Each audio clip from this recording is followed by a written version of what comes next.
ছিল, সেই কারণে দুপুরের ভাত রান্না করে ভাত না খেয়ে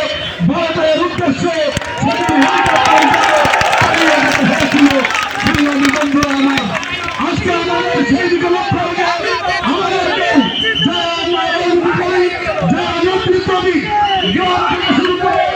উপর পর্যন্ত যারা স্বৈরাচার, যারা সন্ত্রাসী কর্মকাণ্ড করে, যারা উন্নতি করে, যারা গ্যাস দখল করে, যারা জমি দখল করে, যারা সরিষার নামে লক্ষ লক্ষ টাকা হাতিয়ে নেয়, তাদের মানুষ পছন্দ করে না।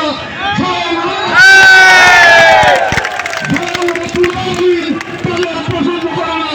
সেই কারণে আজকে আপনার আমার আমাদের সকলকে আজকের এই বিজয় র্যালির সম্মানিত প্রধান অতিথি মনিরামপুর উপজেলা বিএনপির সাবেক সভাপতি প্রিয় বড় ভাই আলহাজ মোহাম্মদ মুসা, উপস্থিত যশোর 8 বারের নির্বাচিত সাধারণ সম্পাদক, যশোর জেলা বিএনপির সাবেক আইন বিষয়ক সম্পাদক,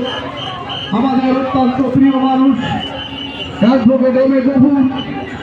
বিএনপি যুবদল, ছাত্রদল, অঙ্গ এবং সহযোগী সংগঠনের বিভিন্ন স্তরের নেতৃবৃন্দ এবং 17টি ইউনিয়ন এবং মনিরামপুর পৌরসভার বিভিন্ন অঞ্চলের বিএনপি নেতৃবৃন্দ, কর্মী ভাইরা, সকলকে জাতীয়তাবাদী দল মনিরামপুর উপজেলা শাখার পক্ষ থেকে রক্তিম শুভেচ্ছা বিপ্লবী অভিনন্দন জানাচ্ছি। সংগ্রামী বন্ধুরা, আপনারা আজকে যে বিজয়ী র্যালি এবং বিজয় মিছিল করতে